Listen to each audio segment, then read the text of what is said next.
Bapak Ibu Saudara yang dikasihi oleh Tuhan, pernahkah kita merenungkan bahwa usia kita yang sedemikian singkat dan hanya satu kali ini, rata-rata umur hidup manusia saudara dikatakan oleh firman Tuhan 70-80 tahun. Rata-rata 70-80 tahun saudara. Dan fakta empiris menunjukkan bahwa tidak sedikit orang yang tidak mencapai angka tersebut. 70, kalau kuat 80 atau 90 tahun. Kalau lebih kuat lagi bisa sampai 100 tahun. Rata-rata 70-80 tahun itu saudara, untuk apa kita hidup? Apa sih yang kita mau raih dalam usia kita hidup di bumi ini? Apa sih sesungguhnya yang harus kita raih? Apa sih sebenarnya yang betul-betul bernilai?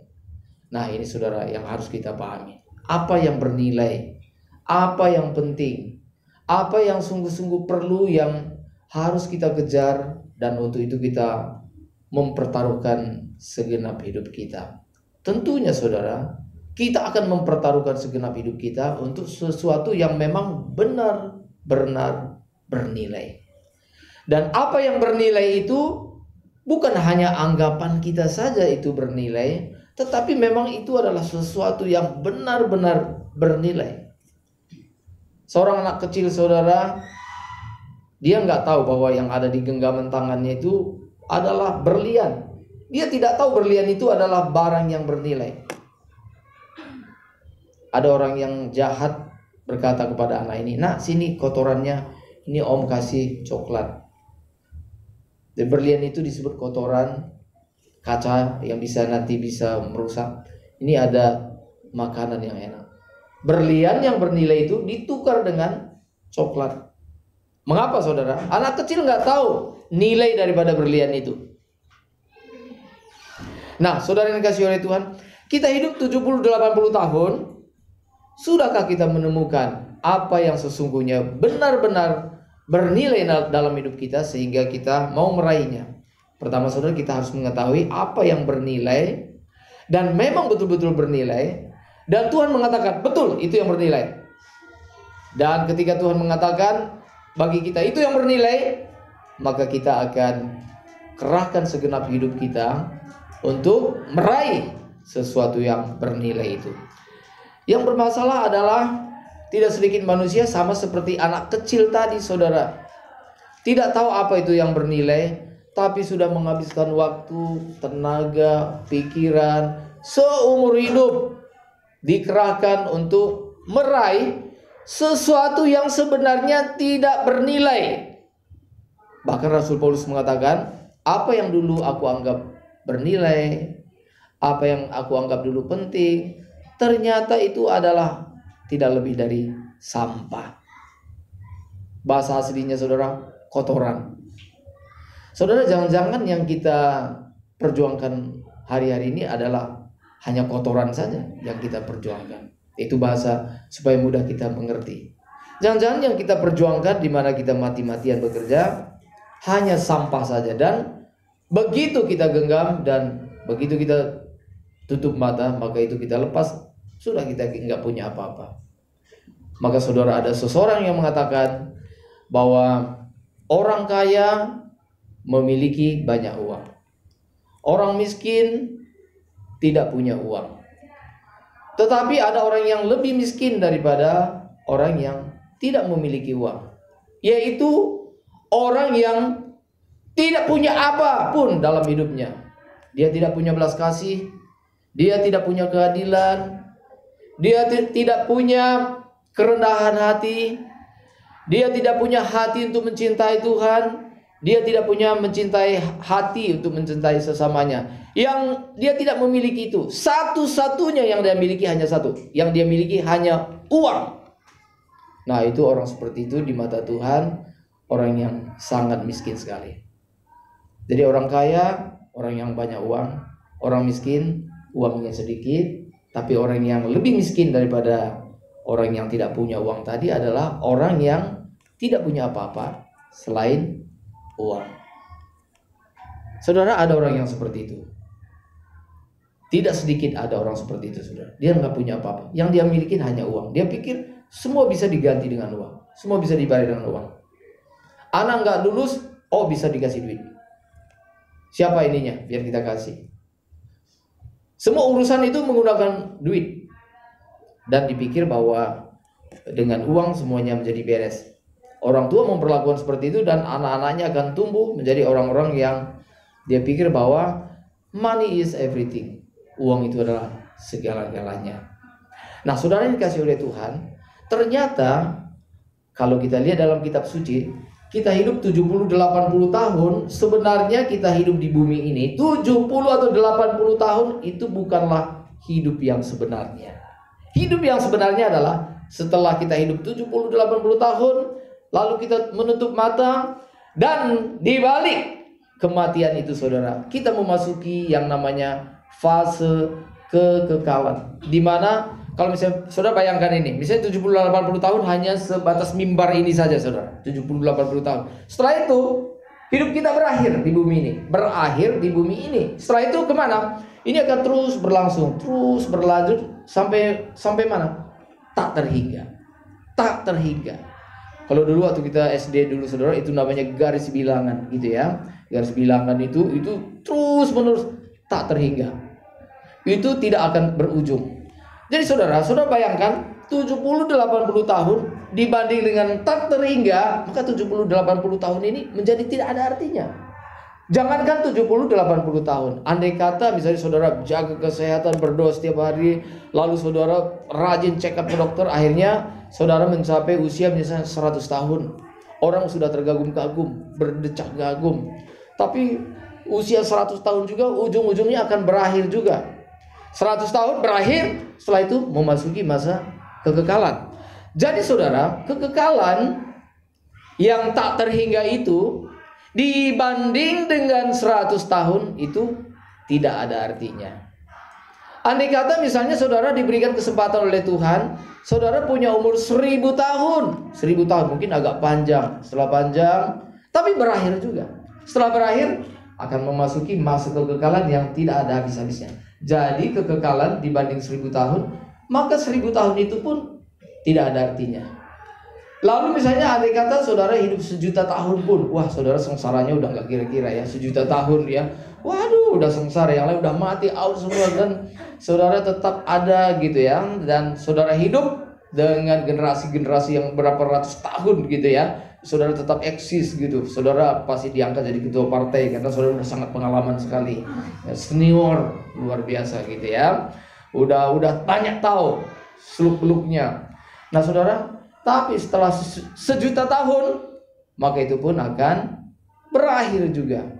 1 miliar tahun akan berakhir. 1 triliun tahun akan berakhir. Dan masuk ke dalam kekekalan yang tidak berakhir itu tadi. Jadi kekekalan itu tidak bisa disebut angkanya, karena itu tidak berkesudahan. Itu artinya hidup kekal. Jadi saudara, apalagi 70-80 tahun. Hidup kita sangat singkat sekali. Nah, 70-80 tahun itu kita ngapain sih sebenarnya? Apa sih yang harus kita kerjakan? Nah, firman Tuhan mengatakan bahwa untuk hidup kita, supaya hidup kita bernilai, itulah sebabnya maka Tuhan Yesus rela datang dari surga. Tuhan Yesus Kristus diutus oleh Bapa dari surga datang ke bumi ini supaya apa, saudara?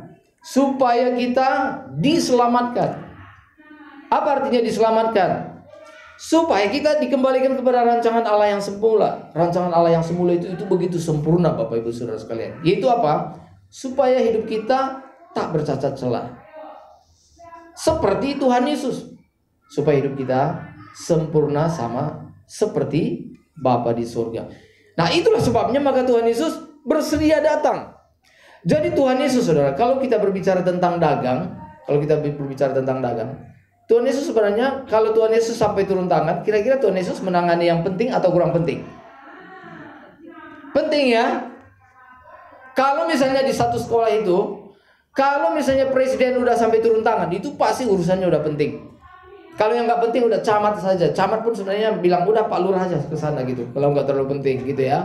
Lalu lurahnya mengatakan udah sekdes saja, sekretaris desa. Soalnya lurahnya lagi ada urusan lain gitu. Tapi sudah bisa bayangkan kalau di satu misalnya organisasi atau misalnya satu instansi di mana presiden sudah turun tangan, ini udah serius, saudara. Itu sudah serius. Saudara pernah bayangkan nggak bahwa untuk mengurus manusia itu anak Allah yang lebih mulia dari siapapun juga itu harus turun tangan. Itu berarti pasti menangani yang sangat penting. Kalau Tuhan Yesus turun hanya supaya kita jadi kaya gitu, saudara, ya supaya hidup kita makmur gitu ya. Wah, itu saya pikir kedatangan yang paling konyol gitu, saudara. Tuhan Yesus rela mati di kayu salib supaya kita kaya raya gitu. Karena tidak sedikit gereja yang mengajarkan bahwa maksud daripada kematian Tuhan Yesus adalah supaya kita kaya raya, supaya kita sehat-sehat. Kalau maksud kedatangan Tuhan Yesus hanya membuat saudara dan saya menjadi kaya raya, wah berarti Tuhan Yesus kedatangannya itu sangat-sangat kurang bernilai gitu, saudara. Pasti ada yang lebih penting daripada itu. Lebih penting daripada sekedar kita kaya raya, lebih penting daripada sekedar kita hidup sehat secara jasmani. Yang lebih penting itu tadi itulah namanya keselamatan. Keselamatan apa?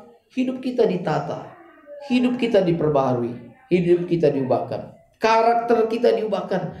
Tuhan merindukan supaya kita memiliki karakter seperti karakternya.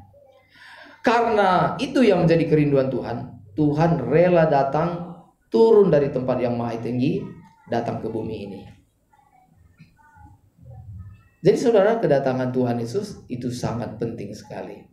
Itu berarti saudara, bahwa demi menyelamatkan kita bukan sekedar menghindarkan kita dari api neraka, bukan sekedar membawa kita masuk kepada surga saja, tetapi pertama memang yang Tuhan lakukan dengan kematiannya di kayu salib, Tuhan mengampuni kita. Karena Tuhan mengampuni kita sehingga kita dibebaskan dari api neraka. Amin.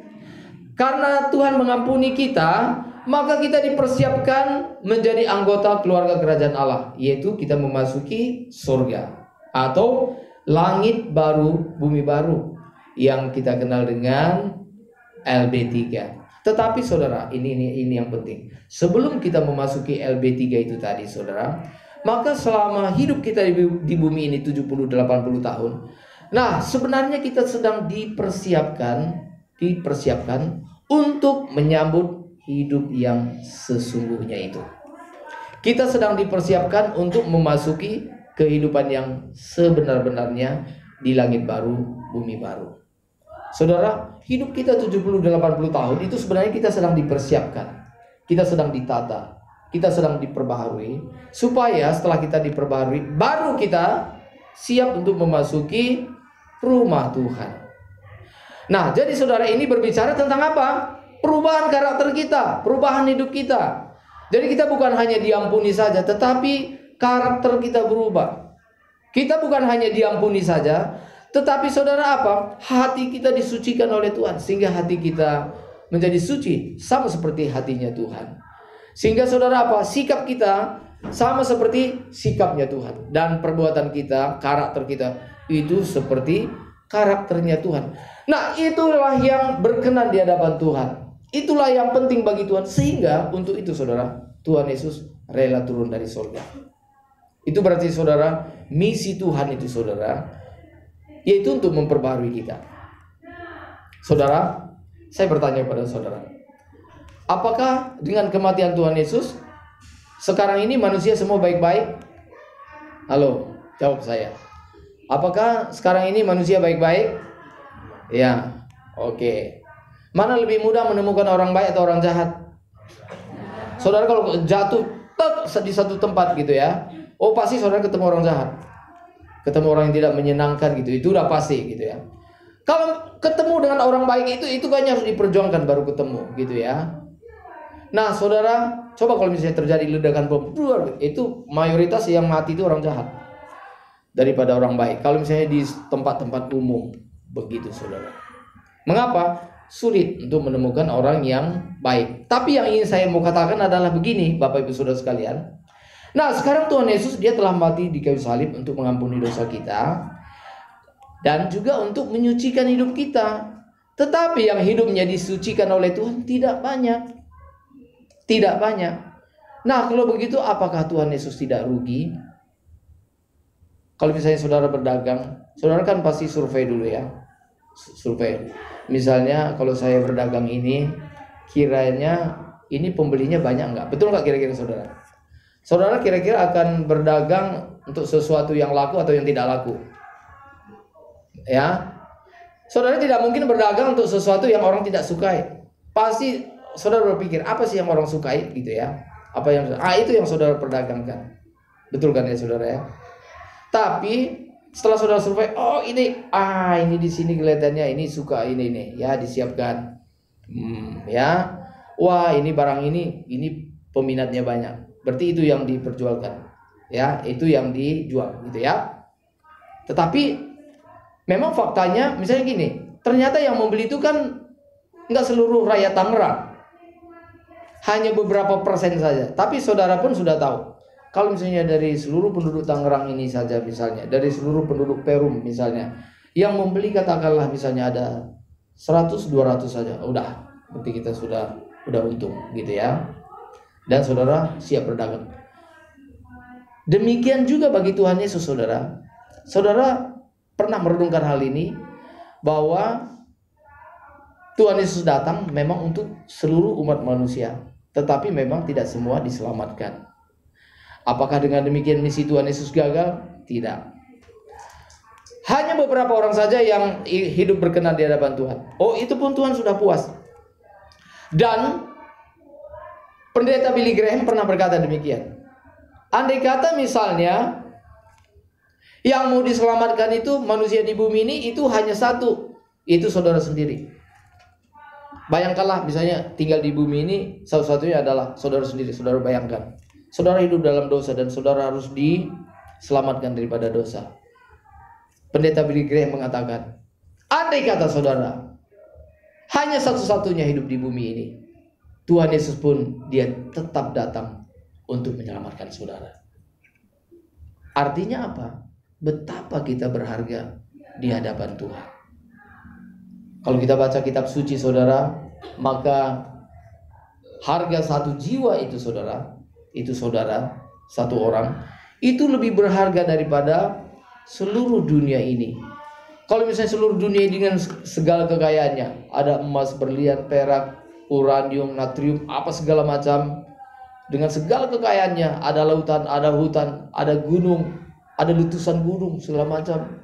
Dengan segala kekayaannya saudara, itu tak ternilai harganya. Tetapi firman Tuhan mengatakan bahwa satu jiwa itu lebih berharga daripada seluruh dunia ini.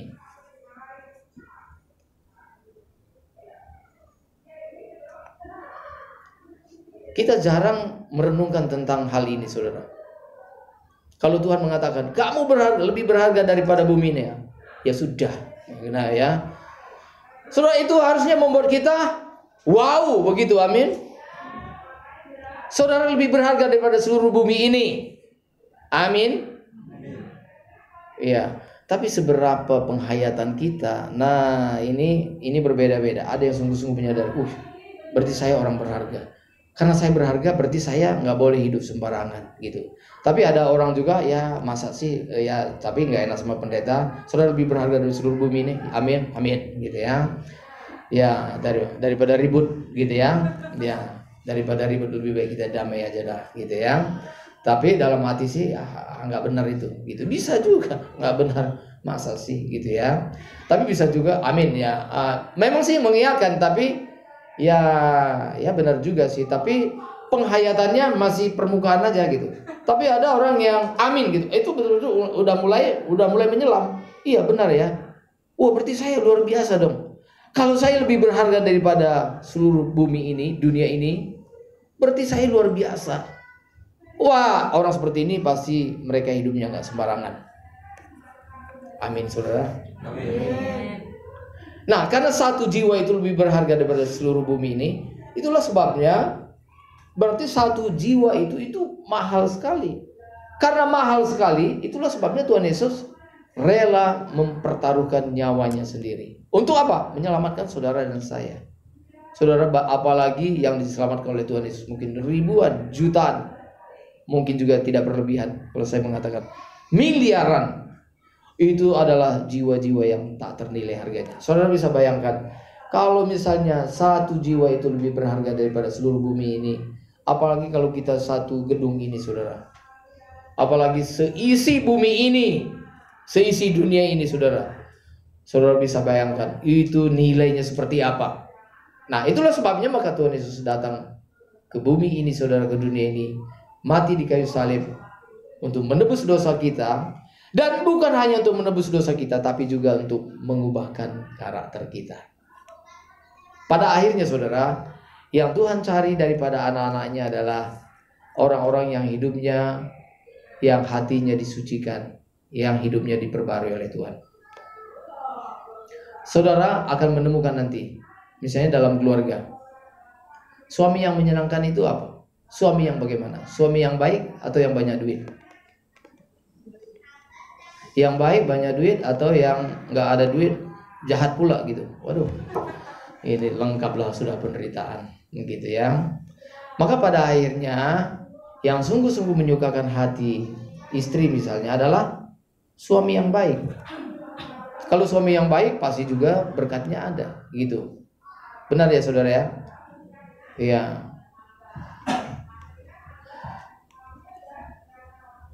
Tapi kalau misalnya suaminya nggak baik, saudara, sekalipun uangnya banyak, waduh, saya menemukan beberapa seperti itu, saudara. Kalau misalnya suami ganteng, tidak baik gitu ya, pelit misalnya gitu, bisa nggak dinikmati suami seperti itu? Misalnya suami, saya pernah juga mendengar satu kesaksian gitu ya, istrinya mengatakan, Pak, waduh suami saya pelit gitu. Padahal uang itu dari saya, Pak, katanya gitu. Uangnya dari dia, tapi begitu masuk di dompet di tangan suaminya, wah suaminya nggak mau keluar 1 rupiah pun gitu. Itu termasuk materialisme juga nggak kira-kira? Sekalipun dia memang tidak mengejar uang yang lebih banyak, tapi kalau uang dia sudah pegang, nggak mau dikeluarin, dia bilang ya, dia nggak peduli kalau misalnya kita sakit apa, dia nggak mau keluar uang. Kenapa? Ya, karena dia pikir semua uang yang sudah dia pegang nggak boleh dikeluarkan lagi. Wah, digenggam seerat mungkin gitu. Nah, saudara, maka pada akhirnya benar sekali, saudara. Pada akhirnya yang Tuhan nikmati daripada kita adalah hidup kita yang diubahkan oleh Tuhan. Itu yang dinikmati oleh Tuhan dari kita. Itu yang dapat menyukakan hati Tuhan. Bagaimana kita dapat membalas kebaikan Tuhan, saudaraku yang dikasihi oleh Tuhan? Cukupkah kita dengan memberikan persembahan kita sebanyak mungkin? Cukupkah kita melakukan proyek-proyek besar? Cukupkah kita dengan melayani Tuhan di gereja? Cukupkah dengan kita segiat-giatnya, saudara? Itu pun rasanya belum cukup. Maka cara terbaik membalas cinta kasih Tuhan adalah seluruh hidup kita persembahkan buat Tuhan. Tidak ada yang kita sisakan. Seluruhnya bagi Tuhan. Itulah sebabnya firman Tuhan mengatakan dalam 1 Korintus 10 ayat 31. Baik kamu makan, minum, atau mengerjakan sesuatu yang lain, lakukanlah semuanya untuk kemuliaan Allah. Jadi saudara, 70-80 tahun kita hidup, saudara, kita harus mengerti apa sih tujuan hidup kita. Saudara, kalau misalnya diadakan tes tertulis gitu ya, lalu di bagian kertas, apakah tujuan hidup saudara gitu ya. Setelah itu nanti diperiksa gitu ya. Siapa yang jawabannya benar gitu ya, baru lulus gitu ya. Yang tidak benar nggak lulus apa ya.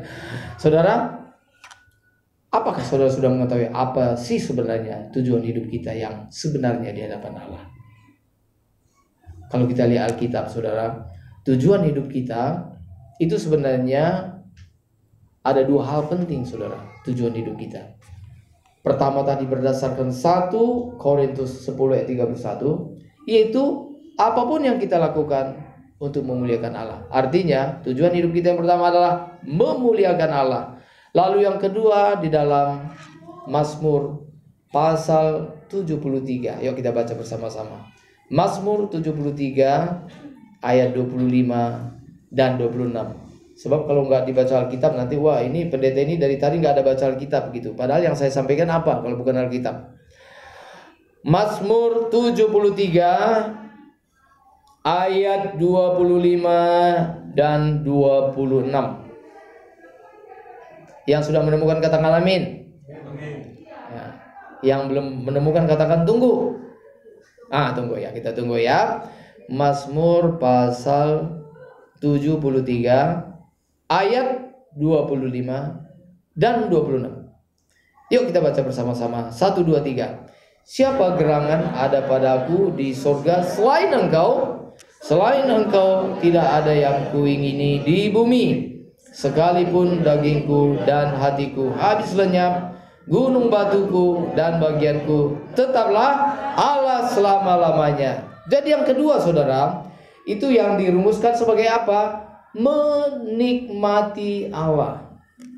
Jadi tujuan hidup kita saudara, yaitu memuliakan Allah dan menikmati Dia selama-lamanya. Allah mau supaya kita menikmati Dia saudara. Tuhan mau supaya Tuhan itu betul-betul menjadi kesukaan bagi kita. Tuhan mau supaya Tuhan itu benar-benar jadi satu harta yang benar-benar menyukakan hati kita. Dan sesungguhnya hanya Tuhan saja yang dapat memuaskan hati kita dengan benar saudara. Di luar daripada Tuhan tidak ada yang dapat sungguh-sungguh memuaskan hati kita.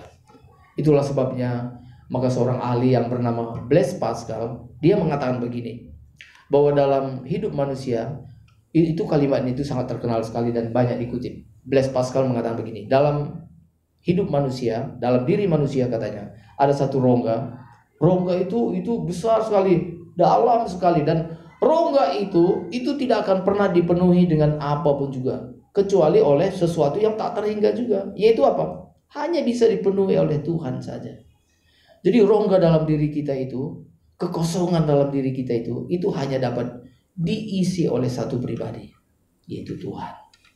Mengapa? Tuhan tak terbatas. Rongga kita tak terbatas. Jadi tak terbatas, ditutup, menutup yang tak terbatas, baru kuno. Maka Blaise Pascal mengatakan, rongga kita itu yang besar itu tidak dapat dipuaskan, tidak dapat diisi. Kalaupun diisi, saudara bisa bayangkan kalau misalnya ada satu lubang besar begitu ya. Saudara berharap misalnya diuruk gitu ya. Kalau misalnya volumenya itu misalnya katakanlah 1 drum, tapi saudara isi hanya 1 sloki gitu ya. Kapan ininya, kapan penuhnya gitu ya. Wah, saudara misalnya katakanlah saudara butuh misalnya mau semen misalnya 1 drum yang besar. Tapi saudara punya semen hanya 1 sloki gitu ya, dikumpulin ya. Sampai kapan begitu ya. Besoknya mau diisi lagi ini yang tadi udah keras gitu ya. Saudara, maka kata Blaise Pascal, jiwa kita itu tadi saudara, rongga yang ada dalam diri kita itu tadi, itu tidak dapat dipuaskan oleh apapun juga. Oleh uang yang berlimpah, tidak dapat. Oleh ketenaran hidup saudara, itu tidak dapat dipuaskan. Oleh apa lagi? Tontonan-tontonan, hiburan-hiburan yang semenarik apapun, itu hanya sebentar saja. Setelah itu hati kosong lagi. Jadi satu-satunya yang dapat memuaskan hidup kita adalah Tuhan. Amin. Itulah sebabnya maka orang yang bertemu dengan Tuhan, hidup mereka puas, hidup mereka penuh sukacita, dan mereka mengatakan, I want no more. Aku tidak menginginkan yang lain-lain lagi. Mengapa? Karena hidupku puas. Mereka orang yang bertemu dengan Tuhan, mereka memiliki sukacita yang sejati. Kepuasan mereka dipenuhi oleh Tuhan. Maka mereka tidak akan mencari yang lain lagi. Mereka dihormati atau tidak dihormati, enggak masalah. Diingat atau tidak ingat, enggak masalah. Dihormati atau tidak dihormati, tidak masalah. Itu cirinya orang yang bertemu dengan Tuhan. Tapi kalau misalnya orang ini tadi misalnya salah sebut namanya, gelarnya enggak disebut. Loh, kamu enggak tahu gitu ya. Saya ini udah STH gitu ya. Kamu enggak sebut nama saya gitu ya. Atau misalnya Misalnya bapak si Anu, loh saya pendeta, pendetanya kok nggak disebut begitu, wah dia marah gitu ya. Saya pendeta, pendetanya nggak disebut, wah dia marah. Ini orang seperti ini hidupnya belum dipenuhi oleh Tuhan. Maka orang yang sudah bertemu dengan Tuhan, itulah yang disebut dengan orang yang selesai dengan dirinya sendiri, saudara. Amin. Orang yang bertemu dengan Tuhan akan punya prinsip, asal ada makanan dan pakaian cukup. Hidup ini indah sekali, saudara. Hidup ini indah. Maka orang seperti ini kelihatan dari wajahnya penuh sukacita, ya.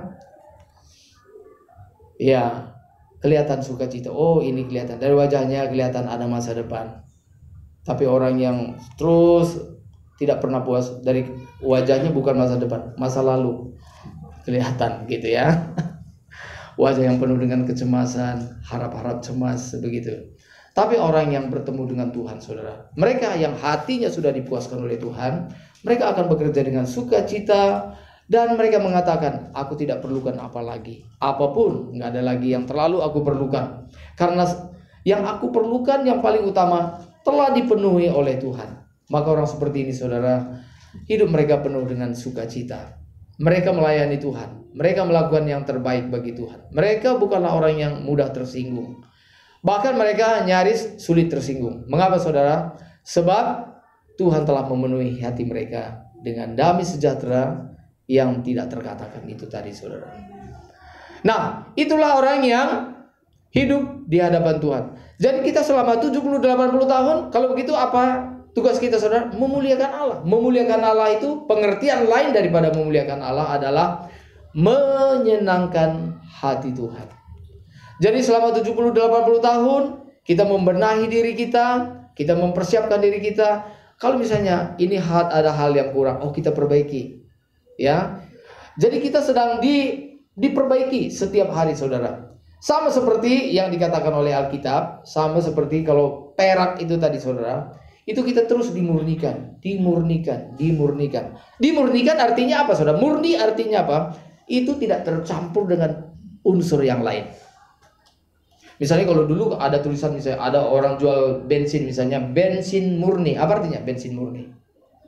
Ya hanya bensin saja, nggak dicampur dengan emas. Enak aja kalau campur emas gitu ya.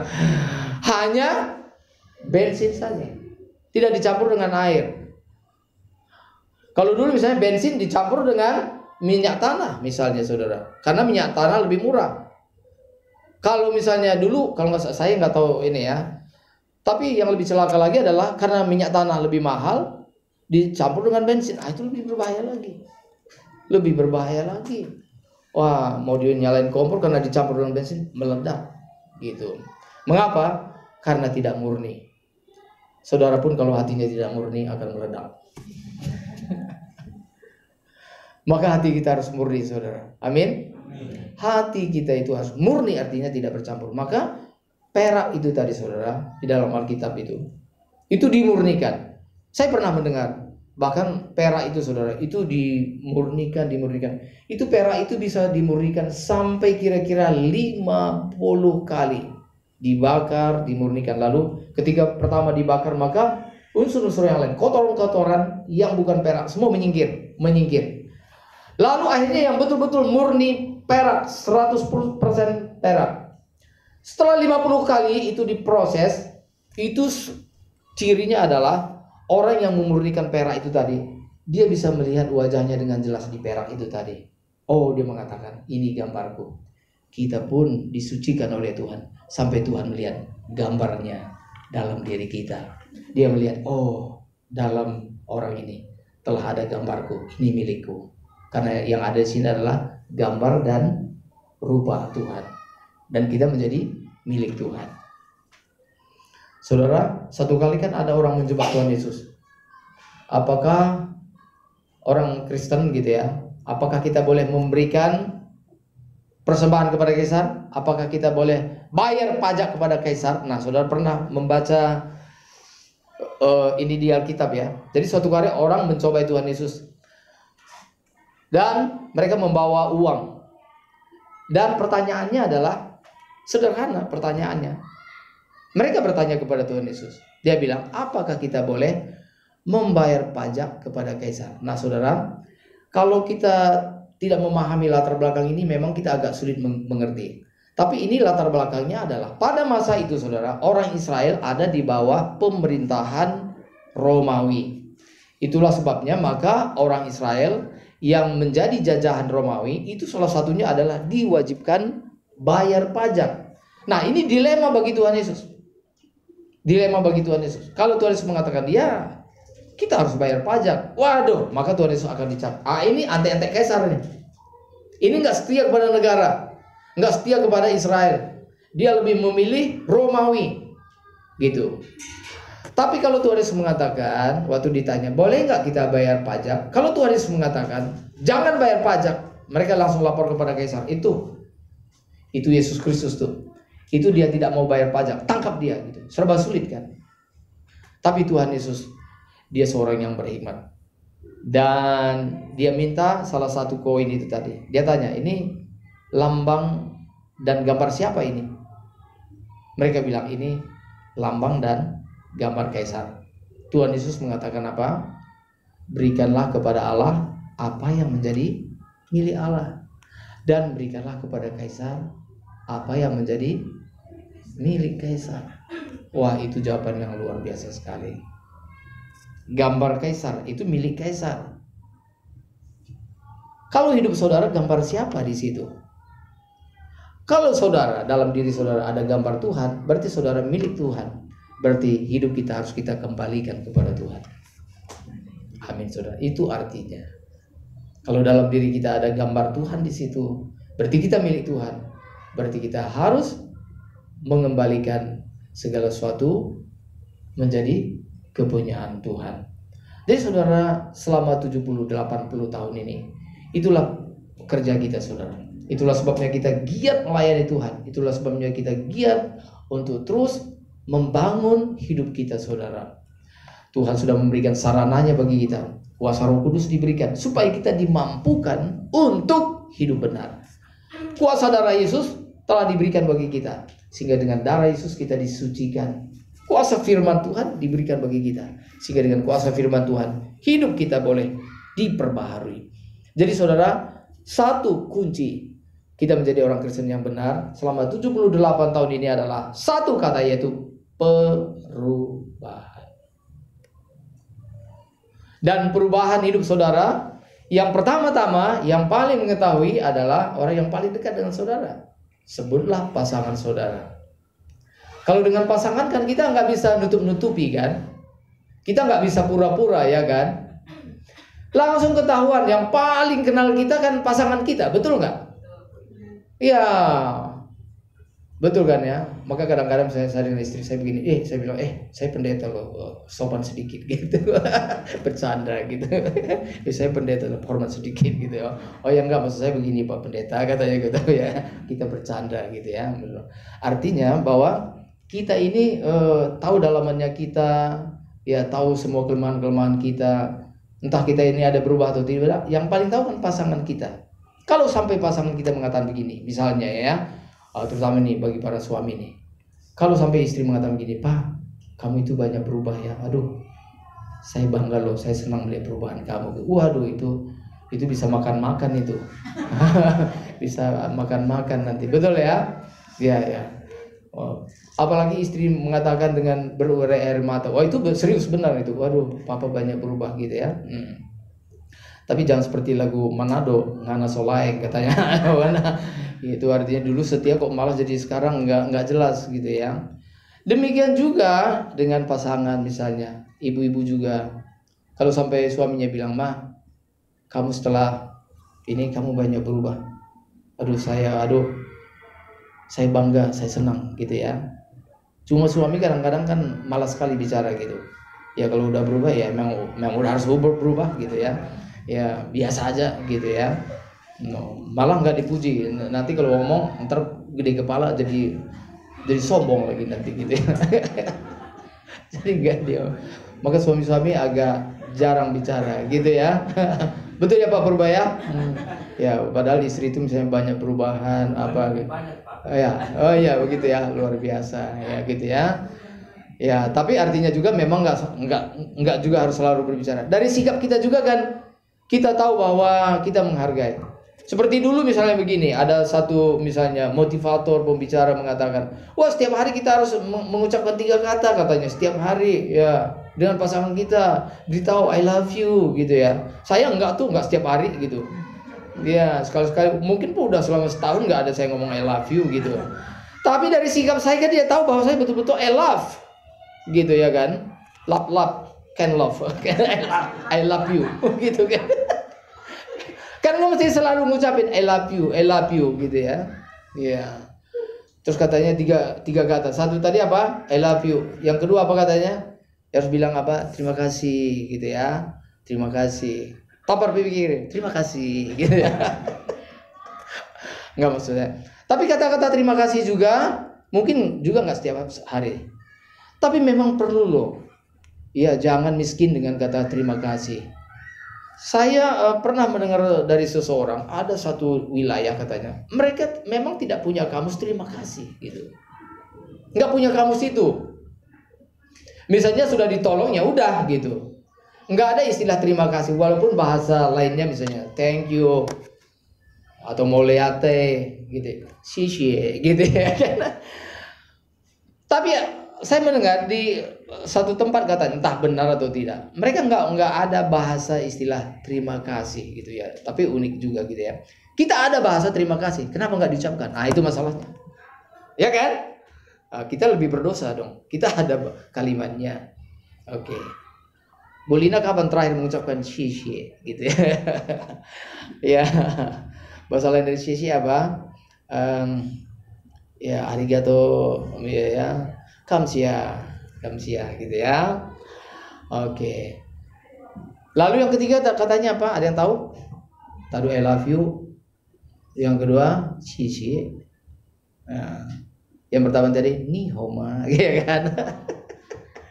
Yang kedua xixi. Oh, wo ini. Oh, ni homa itu. Wo ini gitu ya. Wo ini gitu ya. Oh ya, wo ini ya. Yang ketiga apa? Maaf gitu. Waduh, ini tapi kata maaf ini penting gitu ya. Wah, laki-laki agak jarang minta maaf gitu ya. Wah, itu di kamusnya agak jarang diucapkan. Padahal sekali diucapkan, maaf gitu. Wih, itu rasanya kayak air itu turun deras gitu kalau kata itu keluar. Maaf gitu ya. Ya. Belum lagi istri mengatakan hanya satu kata saja, bilang maaf kek gitu ya. Ayo bilang maaf gitu. Kenapa saya mesti maaf? Itu saja bertengkar. Kenapa saya mesti minta maaf gitu ya? Ayo karena dipaksa mau minta maaf ya udah maaf gitu ya. Kamu hamil nggak tulus, loh gimana dong gitu. Gila. Nah jadi serba salah gitu ya. Udah saya maaf ya. Maaf apaan gitu ya. Nah saudara yang dikasihi oleh Tuhan. Jadi sebenarnya inilah yang harus terus kita berubah dalam hidup kita. Kita harus tetap tunjukkan apa perubahan kita. Dan yang terakhir saudara, sepertinya saya digerakkan untuk berbicara bagaimana kita tetap setia sampai akhir ikut Tuhan, yaitu dengan prinsip 3K. Saudara pernah mendengar ini 3K? K yang pertama itu namanya komitmen. Artinya kita harus komit ikut Tuhan. Amin. Komitmen ikut Tuhan. Saya melihat beberapa orang Kristen saudara hidup mereka komit. Komitmen itu artinya janji setia ikut Tuhan. Komitmen ini penting sekali saudara. Terutama dengan pengiringan kita kepada Tuhan. Kalau kita setia dengan Tuhan, baru kita bisa juga setia dengan pasangan kita. K yang pertama adalah komitmen. K yang kedua ya artinya apa? Konsekuensi. Konsekuensi itu artinya kita menghadapi segala konsekuensi yang mungkin ingin membuyarkan komitmen kita itu saudara. Kita tunjukkan bahwa mengikut Tuhan memang ada konsekuensinya. Mungkin penderitaan, mungkin juga keindahan dunia ini yang menggoda kita, tapi kita tetap menghadapi konsekuensinya itu tadi saudara. Dan kita tetap menghadapinya dan kita tidak melewatinya begitu saja. Kita harus ingat bahwa ikut Tuhan itu memang mesti memiliki konsekuensi. Apapun juga memiliki konsekuensi. Menikah juga punya konsekuensi. Betul nggak saudara? Kalau saudara misalnya udah biasa makan sendiri, minum sendiri, semua sendiri. Sekarang ada orang di samping saudara yang harus diperhatikan gitu. Maka ada orang yang benar-benar biasa sendiri gitu ya. Dia makan sendiri gitu. Loh. Terus pasangannya bilang, suaminya, loh saya nggak diajak makan. Oh iya ada orang baru di rumah. Oh iya, ayo makan. Ya aduh, selama ini dia udah biasa sendiri gitu ya, makan sendiri, semua sendiri ya, sendiri. Ya, saudara, kadang-kadang masalah sepele ini pun bisa jadi ribut gitu ya. Bisa istri main makan aja, suaminya di situ. Loh kok saya nggak diajak gitu ya. Padahal itu sederhana aja kan ya. Ya kalau lapar ambil sendiri, masing-masing beda. Tapi artinya ingat bahwa kalau kita menikah ada konsekuensinya. Dan yang ketiga, nah ini yang penting adalah kita perlu konsisten. Apapun yang terjadi tetap konsisten. Kesetiaan kita itu tetap kita tunjukkan, saudara. Nah, ada satu kisah yang sangat menginspirasi saya, saudara. Kisah itu mungkin saudara juga pernah dengar. Itu terjadi tahun 1968.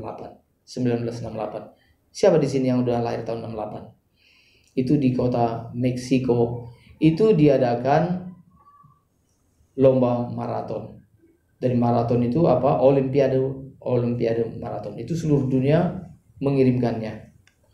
Nah, saudara, maka maraton itu yang jarak tempuhnya itu 42,195 km. Itu kalau misalnya saya hitung-hitung 42 km itu jaraknya kemana? Kira-kira dari sini ke Mall Arta Gading, MAG. Ya, itu saya buka tadi di Google Map 43 km. Beda sedikit gitu ya. Nah, kira-kira itu. Jadi maraton ini yang dituntut dari pemainnya itu bukan pertama lari kenceng, setelah itu ngah gitu ya. Nah, yang dijaga adalah stamina. Ya, jangan terlalu lambat, jalan cepat dulu, terus nanti menjelang finish itu yang larinya cepat. Saudara, Olimpiade di Meksiko itu, saudara, di tahun 68 itu yang menarik, yang terkenal itu bukan juara satunya, tapi yang terkenal adalah juara terakhirnya. Itu yang terkenal. Juara satunya bahkan nyaris dilupakan oleh dunia, tapi juara terakhirnya diingat oleh dunia. Ada apa dengan juara yang terakhir, saudara? Itu nama pemainnya itu adalah namanya Stephen Awari dari negara Tanzania. Dia ternyata terakhir sekali, dia juara yang terakhir, tapi dia menjadi perhatian dunia. Saudara, ketika start pertama itu, saudara, ketika bunyi start dibunyikan gitu ya, maka seluruh pelari itu tadi, atlet itu tadi, mereka berlari. Mereka sambil menjaga stamina mereka. Tapi ada seorang pemuda, yaitu Stephen Awari ini tadi. Waktu start pertama itu, entah bagaimana, entah kesenggol atau kepleset, dia jatuh. Itu membuat kakinya cedera, sehingga dia mengalami kesulitan untuk berlari. Jalan aja susah, apalagi berlari. Sehingga dia harus betul-betul, jalannya itu harus betul-betul diatur supaya juga kakinya nggak sakit. Dia sempat dianjurkan oleh panitia, dia bilang, Stephen, nggak usah teruskan, berhenti aja gitu. Tapi dia bilang tidak, dia terus.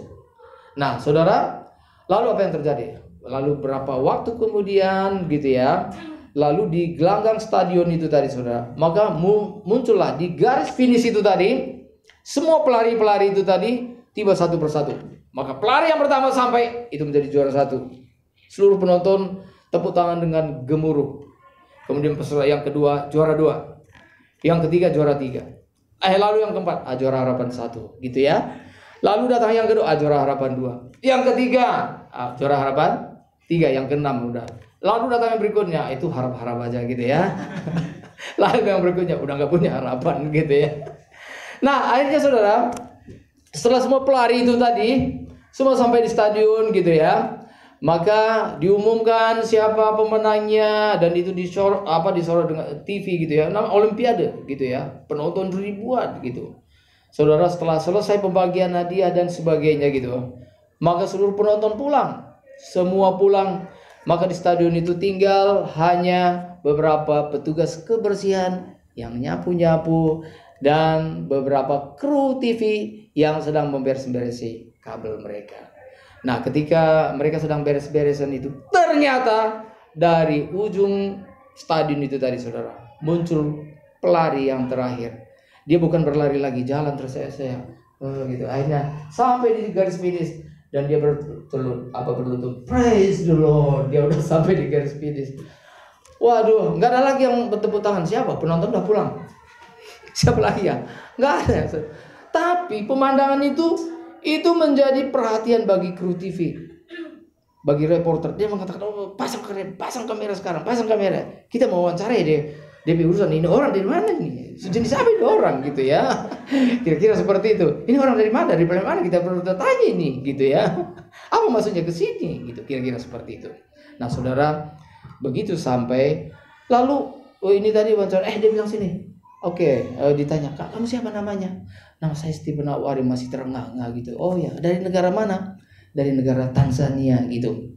Itulah negara yang mungkin sedang berkembang begitu ya. Nah, saudara, reporter TV ini tadi dia bilang, Stephen, Anda tahu bahwa pertandingan sudah berakhir.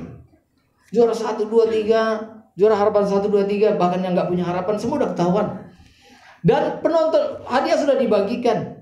Penonton semua sudah pulang. Ngapain Anda capek-capek harus ini? Lebih baik Anda pulang, selesaikan urusannya.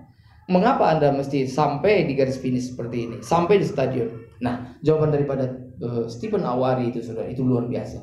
Dia mengatakan, dia bilang, Pak, negara saya Tanzania mengutus saya di tempat ini bukan hanya untuk memulai pertandingan. Tugas saya adalah menyelesaikan pertandingan. Beri tepuk tangan buat Tuhan. Dia mengatakan, bagi saya yang paling penting adalah saya harus menyelesaikan pertandingan saya. Bukan hanya memulai rame-rame, setelah itu nggak menyelesaikan. Saudara, biasanya kalau mulai itu rame-rame. Ayo kursus bahasa Inggris, rame-rame 100 orang, tinggal 2. Betul nggak saudara? Kuliah, nanti satu angkatan, rame, ini juga ikut. Hanya tinggal beberapa orang. Ikut Tuhan juga begitu. Ikut Tuhan, sekarang udah ini. Nanti yang sungguh-sungguh ikut Tuhan berkurang gitu saudara.